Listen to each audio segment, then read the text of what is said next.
I don't care who Canelo fights if he will vacate the titles. Personally, I've been saying this for 2 years. I think Benavidez runs him over like a train. I think Anthony Joshua wins this fight.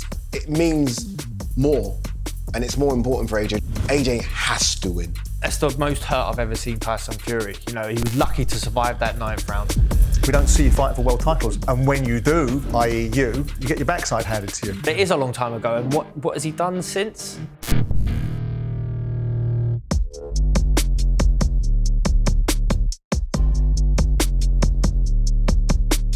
Welcome to episode 83 of Talk Boxing with Simon Jordan.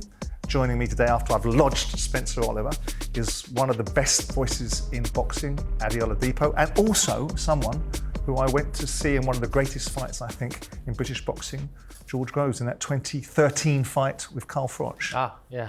Brilliant fight. That one. It's better than the second one, yeah. Yeah, absolutely, absolutely. Boys, thanks for joining me today. Thanks for having us. We've seen Turki Alalshikh, now the leading voice in boxing apparently, talking to someone about the future or the roadmap for the heavyweight division. Let's listen to what he's got to say. Joshua, if he win, he will wait the result. I think he will wait for the result of Tyson and Usyk. This is the big fight, and everyone wait for it. If Tyson win, that means we must see Joshua Tyson. Yes, we have to, right? Yeah. One of the big fight in boxing, you're right. All the people want to see it. Yeah. Even if they lost before, it doesn't mean everyone want to see it, right? If we see Anthony Joshua win, and if Tyson Fury was to lose the rematch against Oleksandr Usyk, could we still see Joshua against Fury? I will tell you the clear answers. If Usyk win, he deserves to choose big fights, this will be his right? If he choose Joshua and Joshua accepts, we want to do this fight, okay? And still in the same time, we want to see Tyson and Joshua. And let's see Tyson in this night, what he will do. If he still want to fight and give us in the 21 of December great fight, for sure we want to see him against Joshua. Will be huge for the fan and for the boxing. Well, interesting stuff. I mean, this fella seems to be the person that's charting the direction of boxing right now. And he's talking about the heavyweight division specifically in that particular segment. How do you see the landscape, Ade, going in the next 18 months with the heavyweight division? I feel like it's all down to what happened September 21st. Yep. Anthony Joshua versus Daniel Dubois. If AJ comes through that, then, I mean, going on what Turkey's saying, that AJ's got the pick of Fury or Usyk. But I think what we have seen in the last 18 months, particularly with a lot of the big fights in Riyadh season, is anything can happen. And we've seen a lot of upsets. We've seen, George, you know this in boxing, you can roadmap it as much as you want. It never plays out the way you want it to see it play out. Like, I would have thought AJ would have fought Deontay Wilder and Tyson Fury by now. And if you're telling me going into 2025 that AJ hasn't fought either of those guys and won't fight those guys, I'd have said you're crazy. But look, I think Usyk beats Fury again. I still don't know the way in which I see AJ Dubois, so it depends on how these fights play out. But I can see that there will be a big fight for AJ next year, but I don't know who against. Yeah, and I think I echo what you say. I think I'm not entirely certain who wins out of Anthony Joshua and Daniel Dubois. I think Joshua's the favourite, and rightly so. But Really?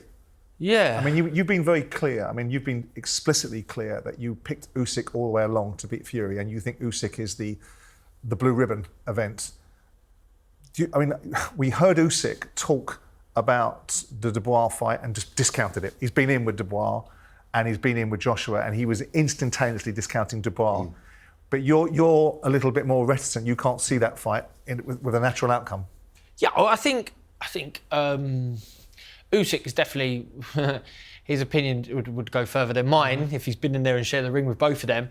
But Dubois is an improved fighter, or at least he's got that momentum behind him right now. But Joshua's back in the groove now, isn't he? And Joshua is as well. So I've always said on this Dubois AJ thing, I've always said, look, I go on what have you done for me lately. And you look at Daniel Dubois and it's, you beat up Hrgovic, who at the time, I never really thought he was that good, but was a boogeyman, a top 10 guy. You beat up Jarrell Miller, who came in nearly 100 pounds heavier than him, and did okay against Oleksandr Usyk. If you look at what AJ's done, it's hard to kind of grade him as to where he is, because he beat Ngannou, who isn't a boxer. You beat Otto Volin, and you beat Helenius. So Daniel Dubois has been in there with by far the better boxer of the two. So, and I think he's settled with Don Charles. That quit thing is gone, because we saw it against Jarrell Miller. But who do you think's had the better 12 months? Because 12 months ago, or Dubois. a little bit, you think Dubois categorically? Categorically. You too? Well, yeah.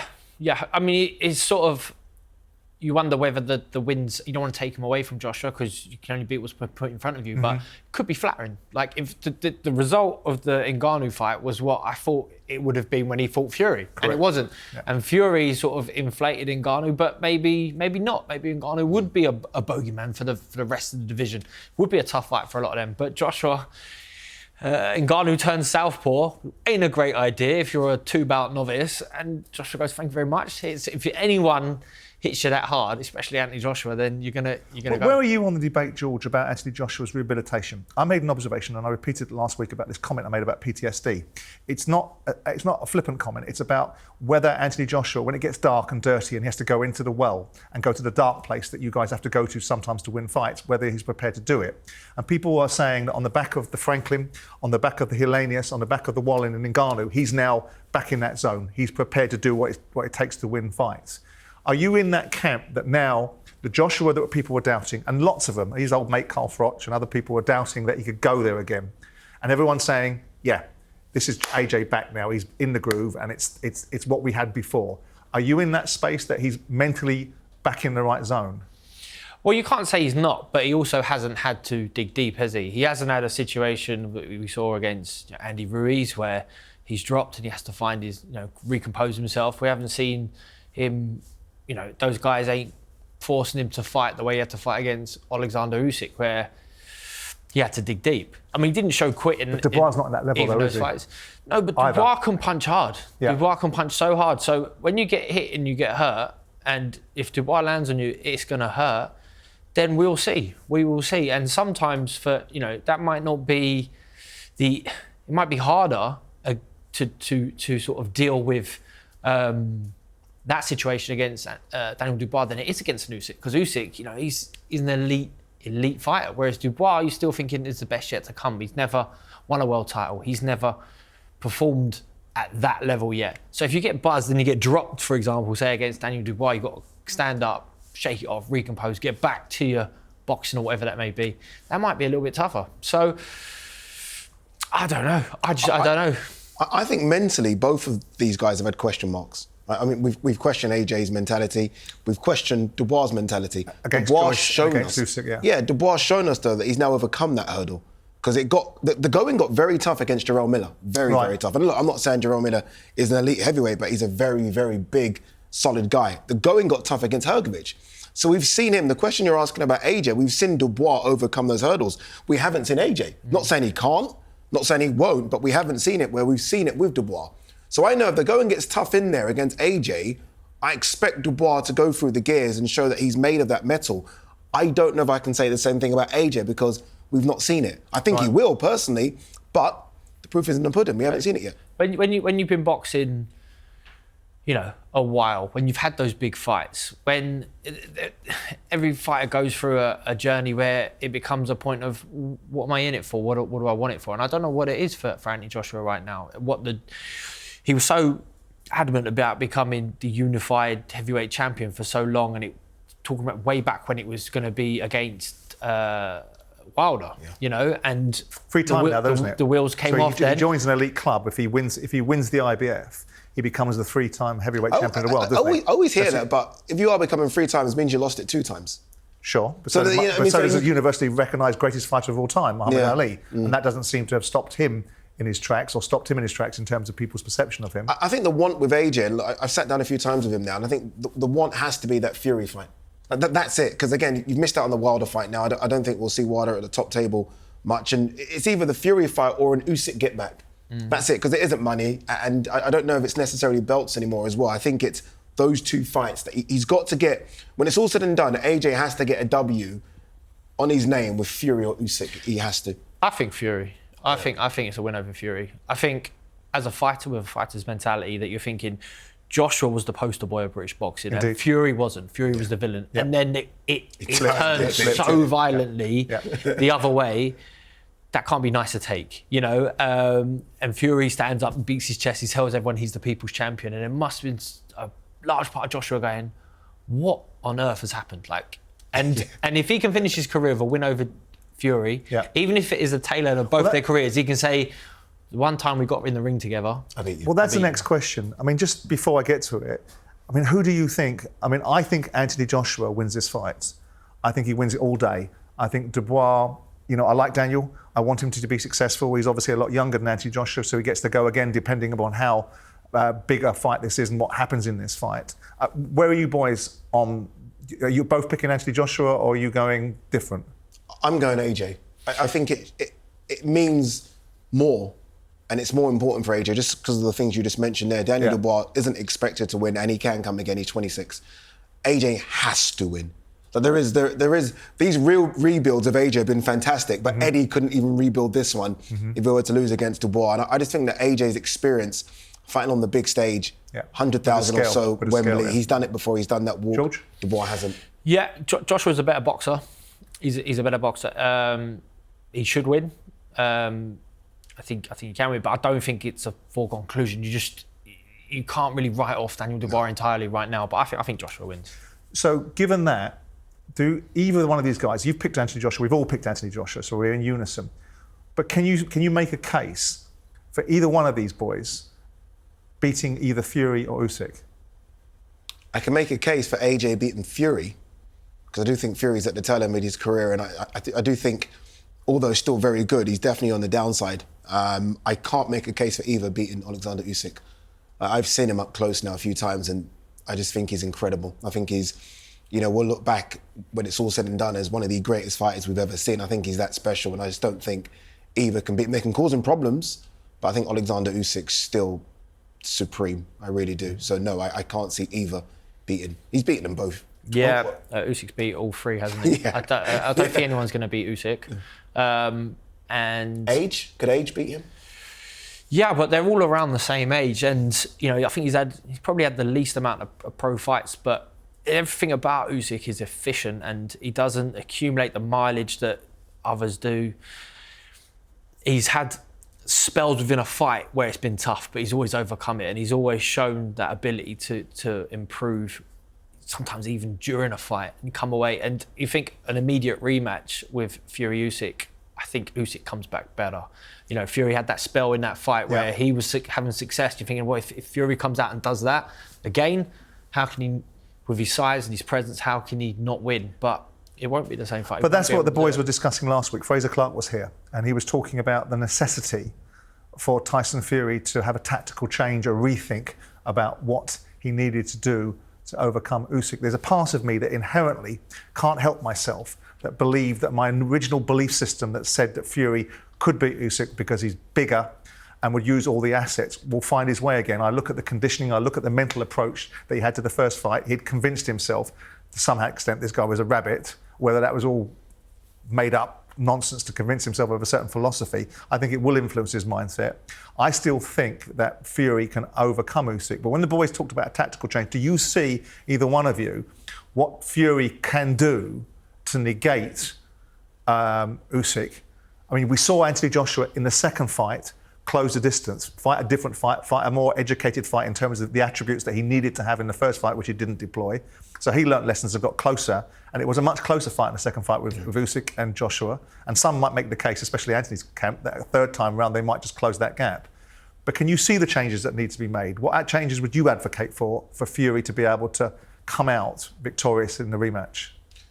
You know, well, I was ringside for that fight, and I remember sort of going into the sixth round, I was thinking, Fury's got this. I remember Fury landed a couple of good body shots and he landed a nice uppercut. And I was thinking, Fury's just too long, too big, and not as good a boxer as Oleksandr Usyk, but close.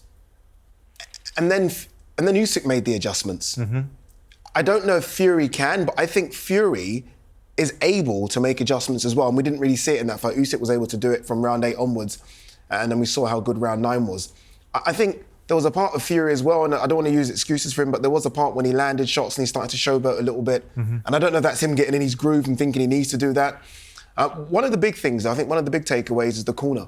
And I don't know, when you're that experienced, I don't know how important a part the corner plays, but 3 voices in the corner is nonsense. It's crazy. So I don't know Specifically his father. Yeah, I don't know if you get rid of John. I mean, I love Andy Lee, but if it's Sugar Hill, let it be Sugar Hill. Because there's some times when you just need that minute or 50 seconds to get the most important information across. So I do think he needs to, and it sounds lazy saying put it on Usyk, but I do think once you see Usyk hurt, you cannot let him off. Because you let him off, he's going to come back and dominate the latter rounds as he does against anyone.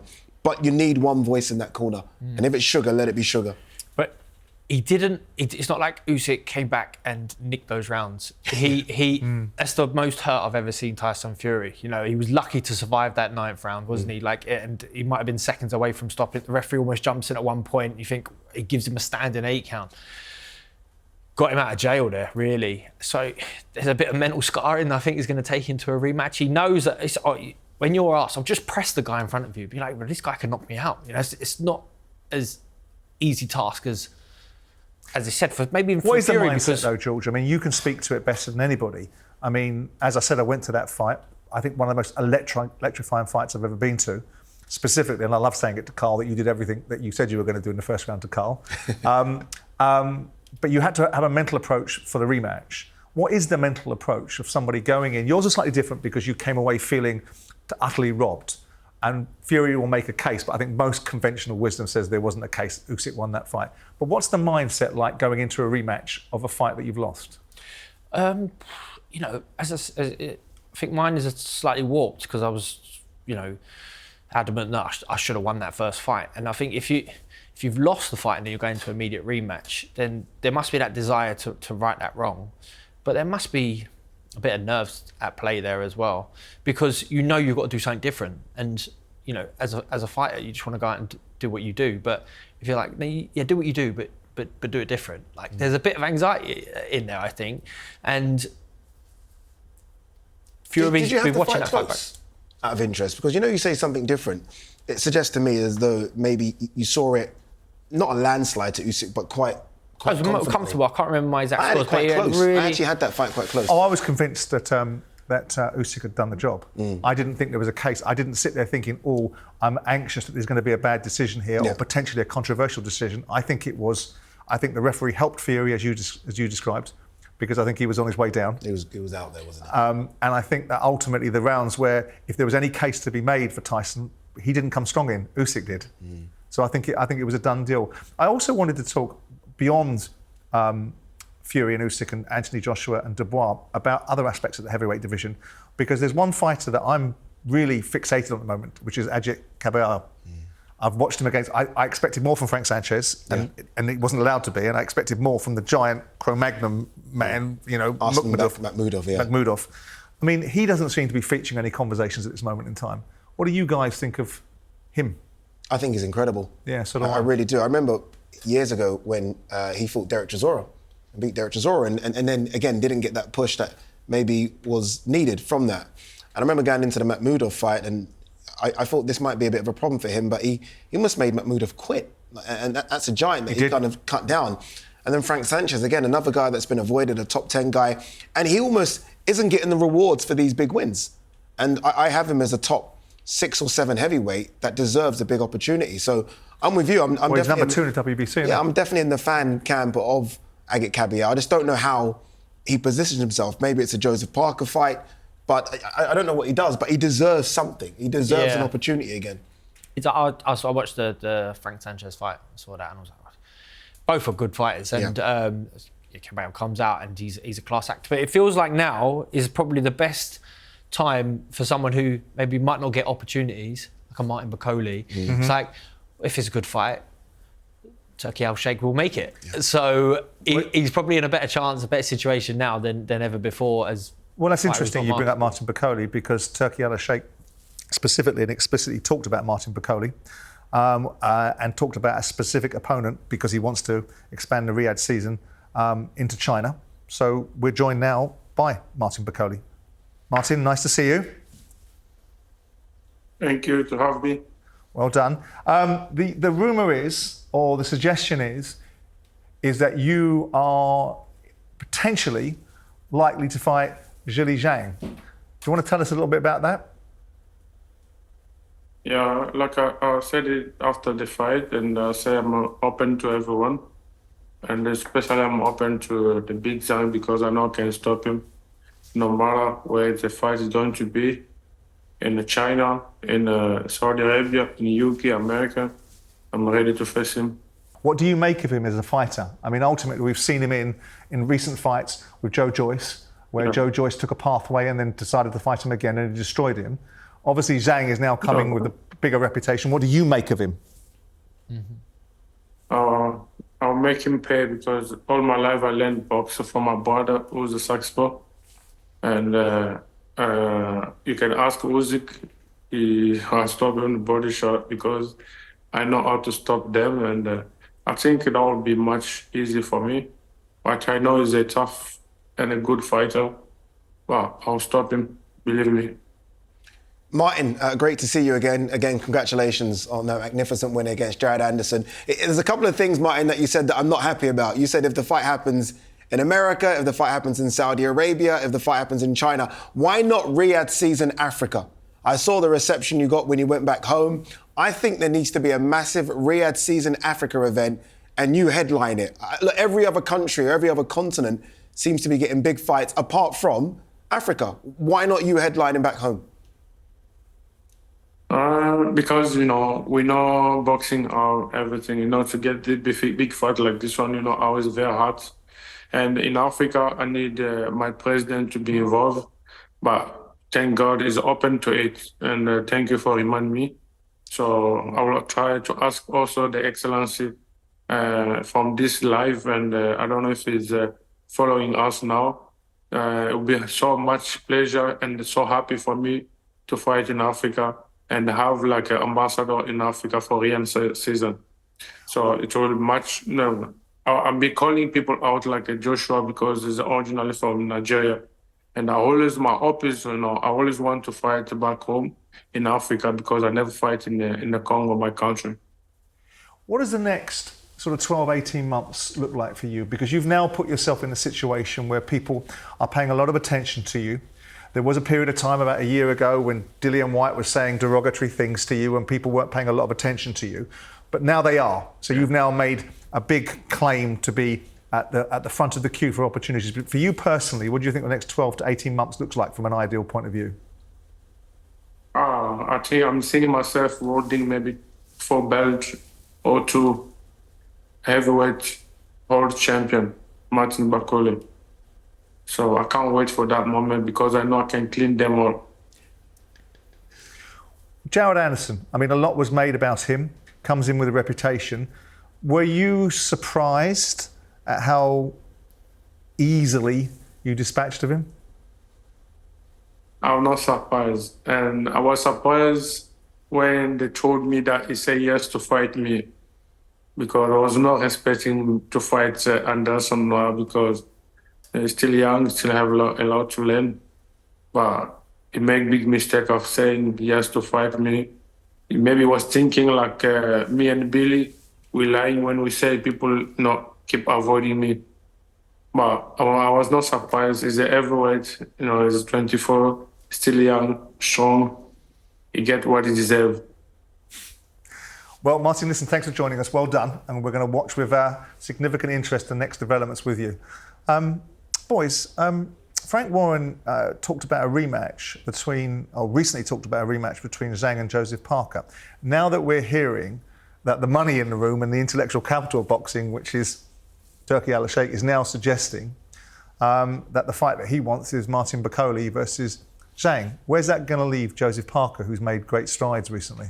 Yeah, it leaves him with a bit of a problem, if I'm honest with you. Again, we mentioned Agit Kabia a few moments ago. That's there as a fight for him. Sometimes, I'm all for rematches, and I can understand why rematch clauses are put into contracts, but you don't necessarily need to see some fights again. I didn't leave watching Zhang Parker thinking, let's get that one on again. I've seen it, we move on. I'm more excited about a Zhang versus Bakole Oh, yeah. Two guys that are 6'6", both of them 300 pounds. I think that's a war, and I think it's a violent fight, and I wouldn't mind saying it. I don't really, and I feel sorry for Joseph in this situation. Two fantastic wins over Wilder and Zhang, but this is boxing. Turkey seems to be able to do what he wants of it at the moment, and he wants to make Zhang versus Bakole. I think it's a bigger fight, it's a better fight, and I think more eyeballs will be on that fight than a rematch between Zhang and Parker. George? Yeah, I think I'd like to see Bakole get an opportunity, and I think the Zhang fight's a great fight for him. You know, Zhang's got that win against Wilder. He's got the win against Anderson, so maybe there'll be a few more American eyes on that fight if that fight gets made. And you know, Bakole is a handful. He's a handful. It is a strange fight for the Anderson team to make, really. And we can all sit here and go, oh, we all saw that coming, but the fight was made, and then since then, it does leave Joseph Parker out in the cold a little bit, and you are scratching your head wondering, well, where does he fit? He deserves something big. But I'm on your side, Ade. I don't think a rematch. I'm not screaming out for we it. don't want to see it. Rematches. So where does Joe Parker go then? Where can he go? I mean, he's put himself back into. I mean, I remember watching Joseph Parker fight Joe Joyce in Manchester and thinking, right, that's that done. He's gone away, rebuilt himself. And obviously, a lot of credibility has been given to him for the result against Deontay Wilder. I think it's fair to say, with no disrespect intended, that wasn't the Deontay Wilder we'd seen before. Yeah. And Zhang obviously has been elevated to certain levels, but I think he got found out a little bit by the speed of Joseph Parker. And obviously, when he fights Joe Joyce, the speed issues aren't there.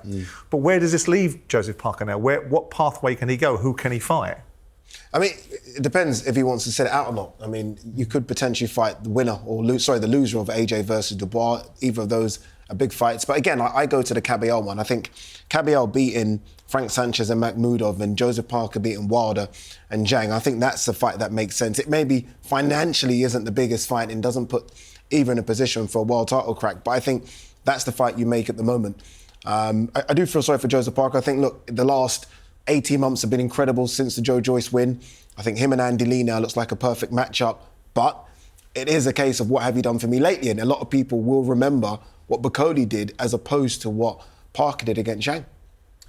We just mentioned Jared Anderson, and obviously the rumour does the rounds that he had 4 or 5 different options, and he picked Bakole. And George, you just alluded to the fact that you can't quite understand that. I mean, I don't think we expect to see an American heavyweight champion anytime soon, do we? No. What do you think's... Where have they gone? I mean, I grew up in a generation where, I watched the images of George Foreman and Joe Frazier and Muhammad Ali. Then you get into the mid-'80s, and of course you've got Larry Holmes handing over to Mike Tyson. Then you've got Evander Holyfield. Yet there is this absolute nothingness as far as seemingly the American heavyweight scene. Yeah, and look, I mean, we're having a conversation now. There hasn't been minus Deontay Wilder for over a decade. I mean, you remove Deontay Wilder from the American sort of public eye in boxing. I mean, who are we going to talk about? Charles Martin, Dominic Brazil? There's been no one. If you are 15 or 16 and you are 6'4" and, approaching 18 stone, you're going to the NFL. I mean, if you're even taller than that, you're going to the NBA, where you're getting guaranteed contracts, you're getting big money, and the pathway's a lot simpler. It's a lot easier. So that's where they're going. It's just unfortunate. When you go to... I've been over to America a lot recently. Now, I speak to a lot of sports people, and boxing over here is probably the 3rd or 4th biggest sport when it's done well. In America, it doesn't crack the top 10. It just isn't what it was in the 80s. So, again, if you are a young, big, strapping lad, unfortunately, you're going to the sports that are bigger, which is the NFL and NBA. And if you fail in those, then maybe... Yeah, but do you not think... I wonder why... There's a lot of big guys who are not making it in the NFL or NBA or anything like that. So why are they not ending up in boxing? Is it because there's no Don King now, who's such a force creating heavyweights, promoting heavyweights? Over there still, isn't it? Let's go across the pond and talk to the former super lightweight champion of the world, Paulie Malignaggi. Paulie, nice to see you. Hey, good to see you guys, man. How's everything? Very good, very good. We're just talking about the dearth of heavyweight champions from your side of the pond and trying to get our fingers on why that might be the case. What's your view on it? I hear what you guys are saying. I just feel like Western culture in general has gotten a bit more spoiled. and specifically American culture has gotten a bit more spoiled. To fight for a living, it takes the depths of your mental fortitude, the more so than any other sport, you know. I get that there are opportunities in the NFL and the NBA, but there were always opportunities in the NFL and the NBA before as well, you know. I just feel, and George made a good point too. There's plenty of those guys who do not make the NFL and the NBA as well, and they're still not winding up in boxing. I just think that there's a softening up of American Western culture, and you know, you're just not seeing it as much as before. Really, outside, you know.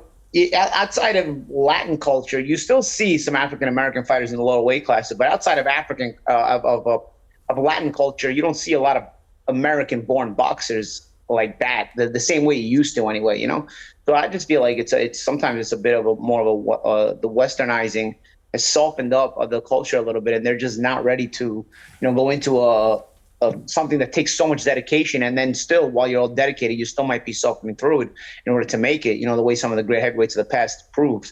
That's sort of, I get that there's talent physically here, but, you know, even Jared Anderson, I felt like they were trying to fit a square peg into a round hole. He hadn't looked good in a few fights already. You know, it wasn't like the Bakole fight was so much of a shock. I mean, he hadn't looked good against Charles Martin. He hadn't looked good against Rudenko, you know, so he was already sort of being found out before the Bakole fight. The Bakole fight just more so confirmed it. Now he's young. Can he come back? Sure.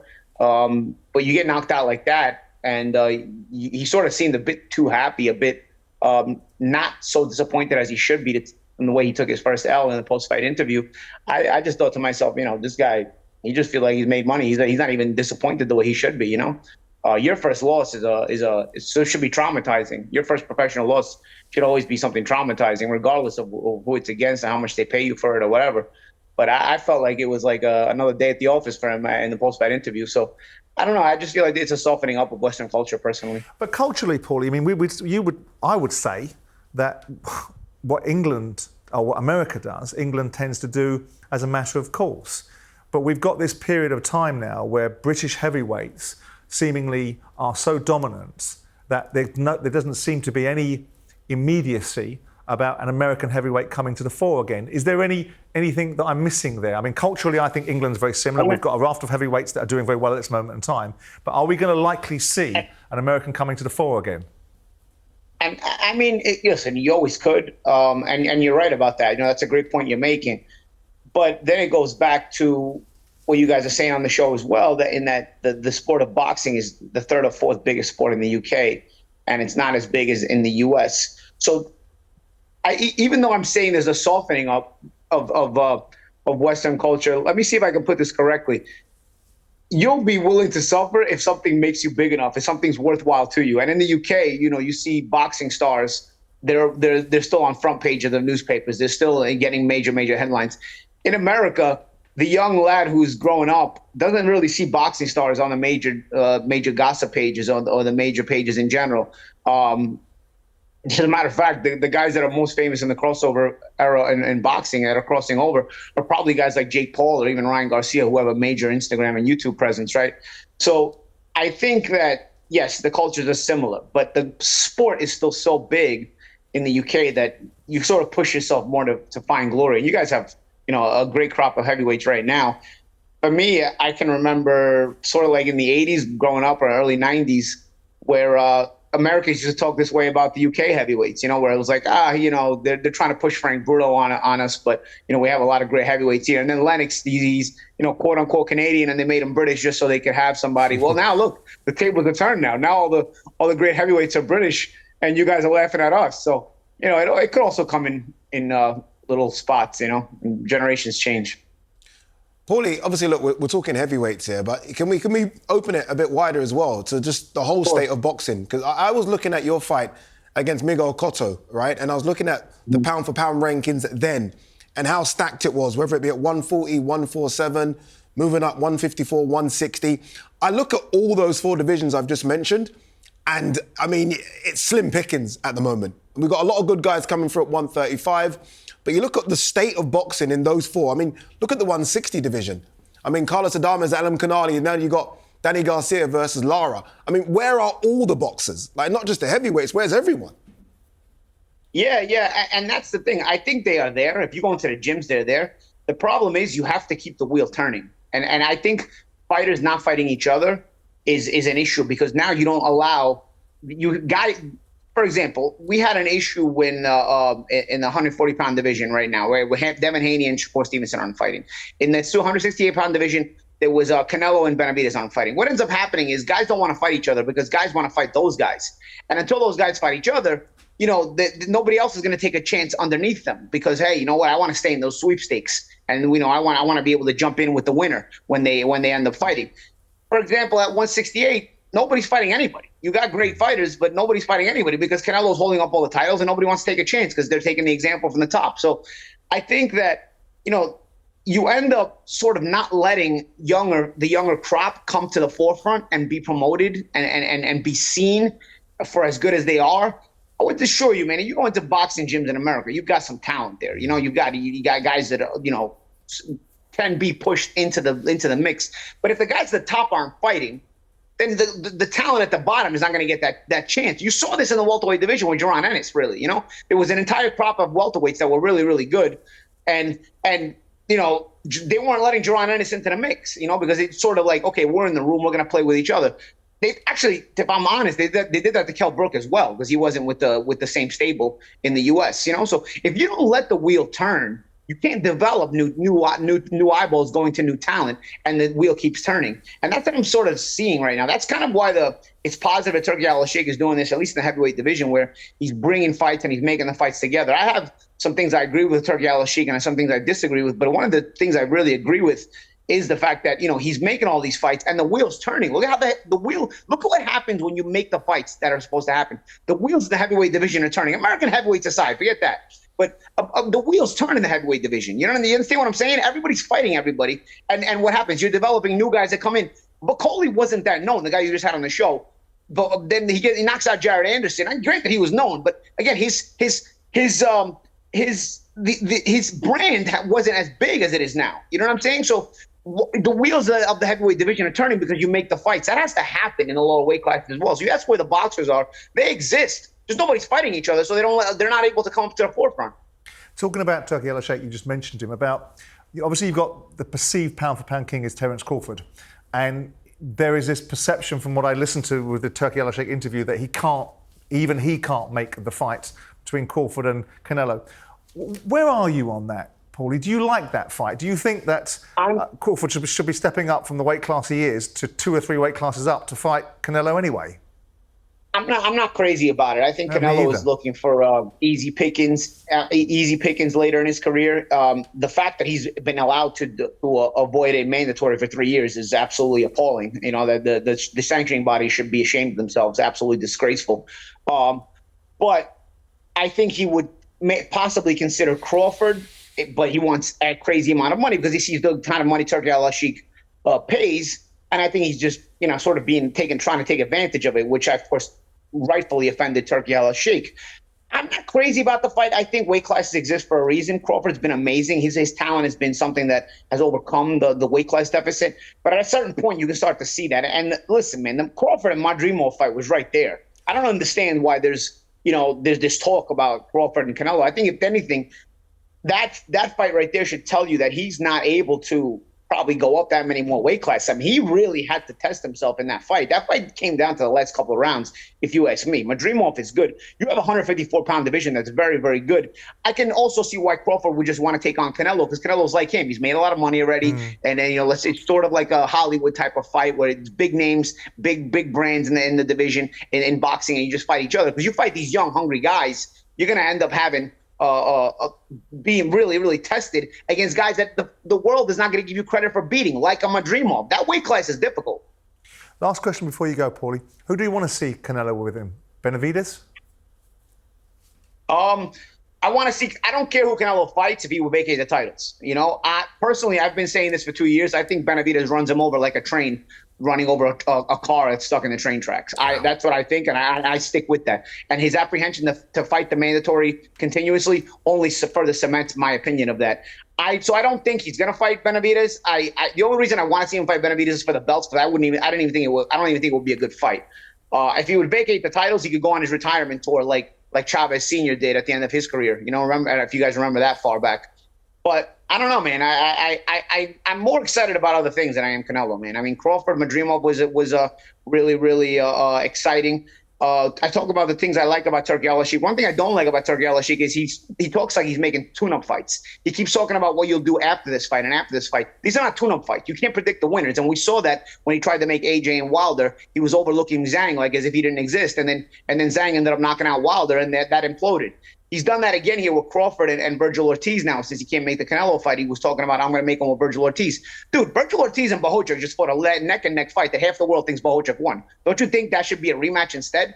Why are we trying to push that? And he was talking about that before Virgil fought Bohocic. So I love the fight Turki Alalshikh is making, but he's got to understand, at least in my humble opinion, these are not tune-up fights. You can't talk about them like, okay, what we're going to do next. He's doing it again with Dubois, as a matter of fact. I mean, I favor AJ in the fight, but Dubois is no pushover. You can't just make like, oh, you're going to make AJ against the winner of Usyk and Fury or whatever you're going to do, as if Dubois doesn't exist. You have to have a plan both ways. Listen, if this wins, it's going to go this way. If this guy wins, it's going to go that way.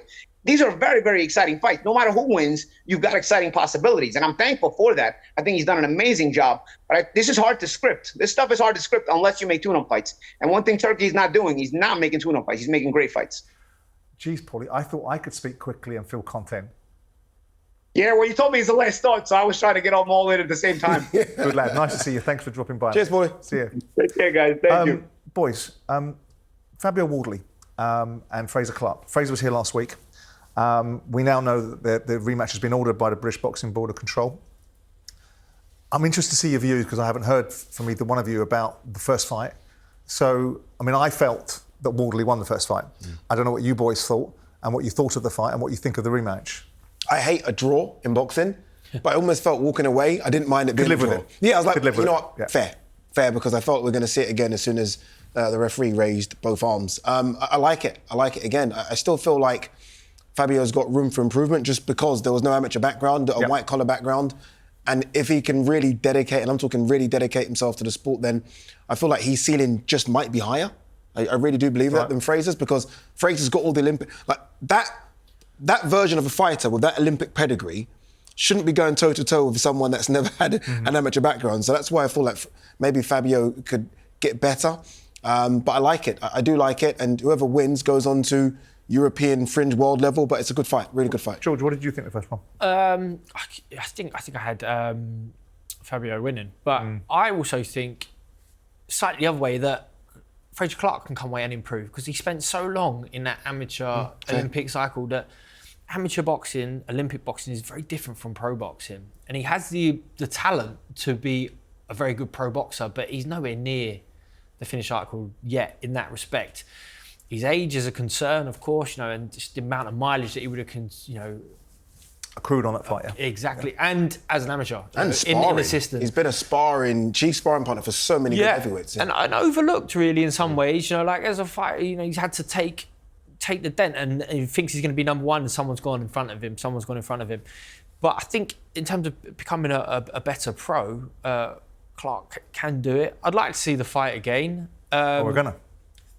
I'm glad we are. And I think both guys should make improvements. That's not a foregone conclusion. Who'd you pick? I'll go first then. I think... I don't know. I've stood next to both guys and they are two big men. Enormous. Big men. But there's something about Wardley that just feels like he's a specimen, like he's just an enormous, tough guy. I think, how'd you beat a guy like that? But Fraser Clark's got the ability. I'd like to see an improved Fraser Clark. And if we see that, then I can see him winning. Nearly as close as the first fight. I'm going to edge to Fabio just with no conviction. I think it's going to be that close. But I think Fabio will just take it. I think it will come down to a fight. And I think Fabio is a fighter as opposed to Fraser is a boxer. So I think if it comes down to a fight, I think Fabio nicks it. I think Fraser would have learned a lot from that fight. I picked Fabio in the first fight. And I've got a feeling that I'm going to change my mind because I think Fraser has the ability to grow from the first fight. And I think that Fabio had his opportunity to get Fraser out there and didn't take it. When you look at those two boys, and we've discussed the landscape of the heavyweight boxing in another segment, but how far can either one of these go? The victor goes where and to what end? The benefit that both might have, and I know Fraser's a bit older than Fabio is that you look at the top table of heavyweight boxing and they're all quite old. So you almost, if you're Fabio, you can put your feet up really for 18 months and they all could fight each other and then they all vanish. I think Fury won't be here in 18 months. Usyk won't be here in 18 months. I'm not convinced AJ will be either. So are they at a Dubois level though? Can they get to a Dubois level? Because that's what you're talking about being left with, aren't you? Yeah, a Dubois and Anderson, those type of guys that will be there. Moses Tatoma will definitely be in that mix as well. I think they can get there. I think they can. It's not easy, but I think they can. Look, who would have thought Dubois would have been here where he is a couple of years ago? So they certainly can get there, but it's going to be tough. Well, I think everyone thought that Dubois was going to be there a few years ago up until he came up against Joyce. I remember reading an article that Jeff Powell wrote in the newspaper about forget Fury, forget Joshua, Triple D is the guy that's coming through. So, I mean, I think that ultimately Dubois was tipped to be at this level anyway, wasn't he? Yeah. And Moses Tatuma. By the way, where's Dillian White? Wanting to get in the mix. He's desperate to get in the mix as well. I know he sat down with Eddie Hearn at a fight recently. I can't remember the fight. He's desperate to get back in there. You mentioned what could Joseph Parker do next. It's a step back for Joseph Parker, fighting Dillian White, but they had that fight. Dillian White's got a victory over him. It's a fight that will sell. Dillian White will be crazy in the presser. It's a pisser, though, for Joe Parker to take that fight again, isn't it? It is. But is Joseph Parker the winner of Wardley Clark? Is that, and again, that's a step down for him in many ways, but that's a good, interesting fight, I think, and definitely a bridging fight for. Well, it's a massive step up for the winner of Wardley Clark. Chris Eubank Jr. has been flapping his gums this week. Obviously, I think it's universally known that he's signed with Ben. Yep. And he's talked about this hit list over the next 12 months of Ben, Saunders, Canelo, Crawford, and Lara. Now, we've heard this kind of speak before. George, you fought him. I like him as an entertainer. I think he's box office in lots of ways. But I've been critical about him, I've been critical to his father, about the fact that we don't see you fighting for world titles. And when you do fight a fighter that's at that level, i.e. you get your backside handed to you. Chris Eubank Jr. Yeah, my fight with him was in 2018. Wow. 6 years ago now. And I think, wow, it feels like a long time. It doesn't really feel like a long time, but it is a long time ago. And what has he done since? Nothing. Yeah, I don't think he's had a world title fight since. He is, and I'm not exactly sure why, but he's a box office name. That's why he's signed with Sky. Sky are looking for pay-per-view Because he's charismatic, fights. George. He is charismatic. Yeah, but he'll say, I'm going to fillet a steak, and that's headlines and everyone's going to read it, you know. But if Liam Smith said it, it's the same words. It's not going to make any difference, is it? You know. So there he is for whatever reason. We've decided, his legacy, his name, his personality can't be his ability, but he's pay-per-view. And again, we've got the hit list, but we're confident seeing any of them fights. It's a strange hit list as well.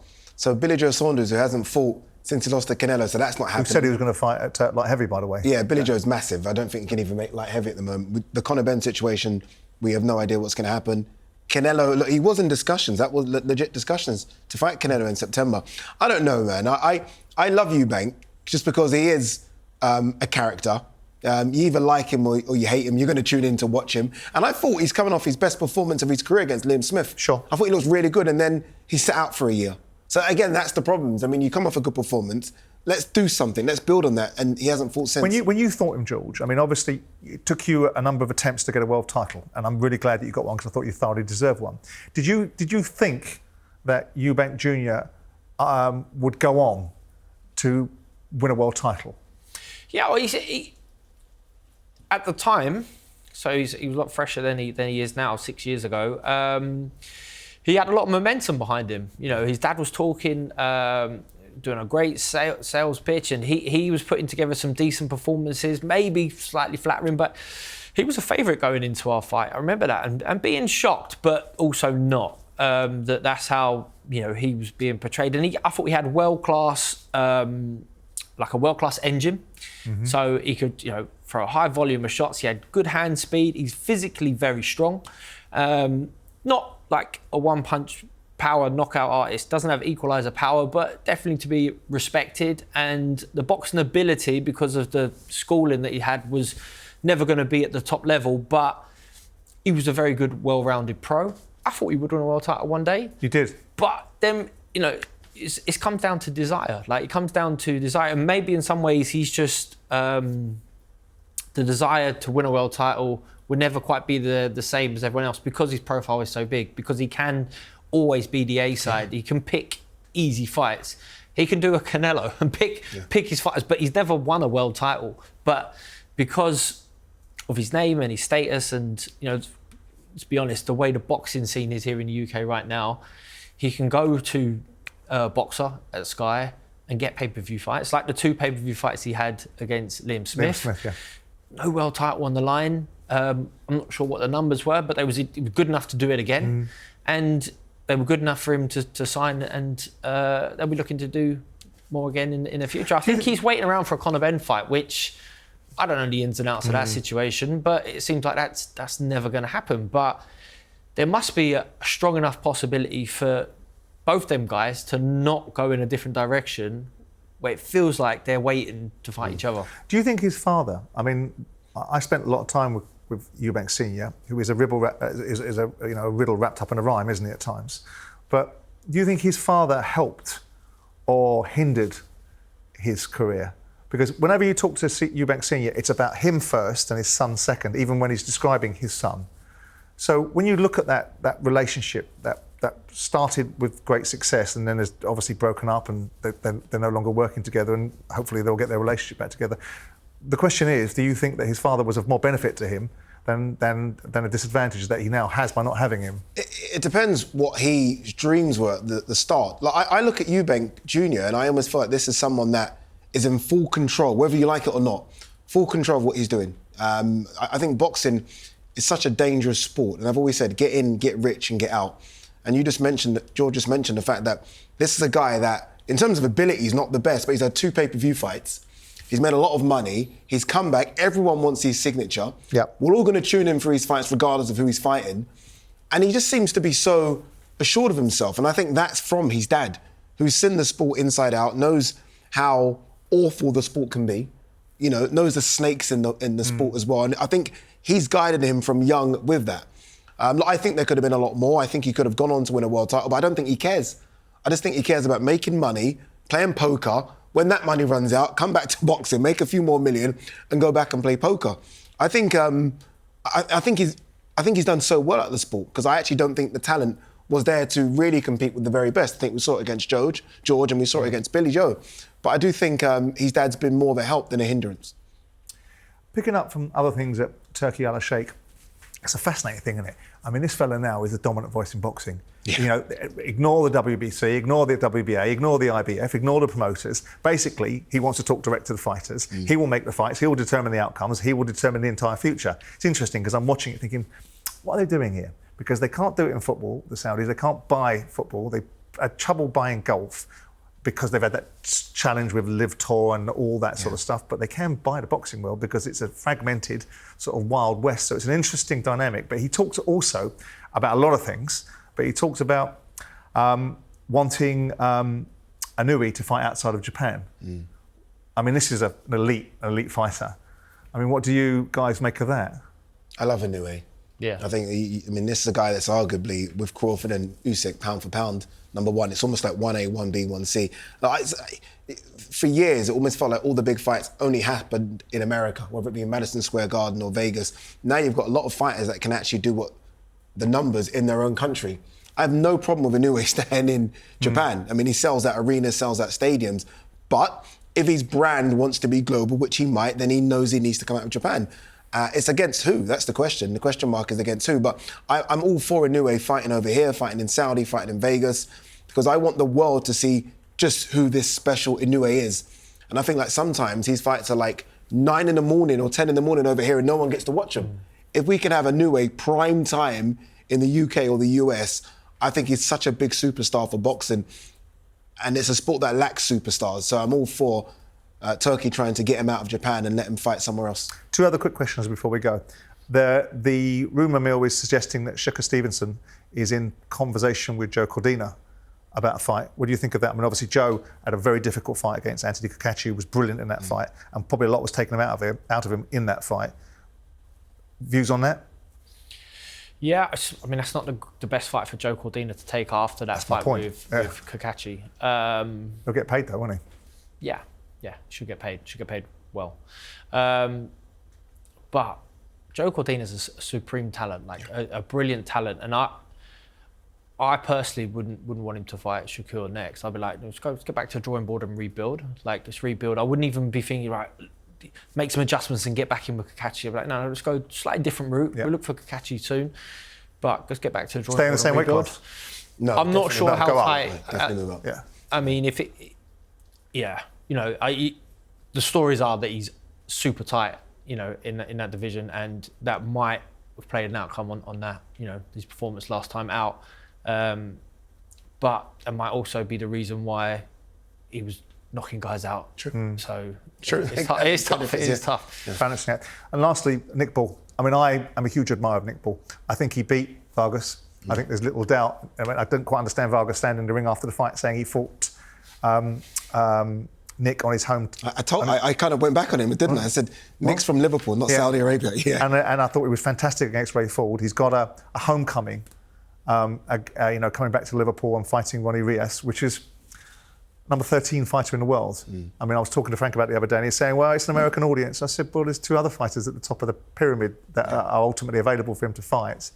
I mean, he deserves perhaps a slightly absolutely easier Simon, fight. 100%. And look, normally I'm with you on this one. I'd kind of bat the same ball you're batting here, but the fact is you've just had 12 hard rounds against Vargas and 12 hard rounds against Raymond Ford, and even before that he fought Isaac Dogbo, another 12 rounder.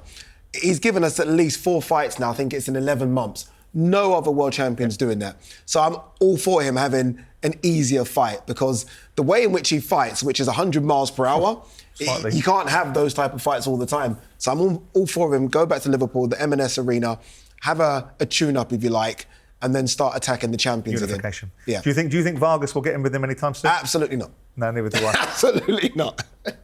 No, I'm happy he's getting back to Liverpool and having not the hardest fight on the planet. When you come back with the belts, that's a homecoming. You're supposed to come back and entertain for your fans. Yeah, you don't want to lose your homecoming. You know what I mean? You don't want to lose your homecoming. No. Kell Brook knows that, doesn't he? Yeah. Right, thanks, lads. That's it for episode 83. As I say, thanks for the boys for their valuable contribution, I should say. And we'll see you next week.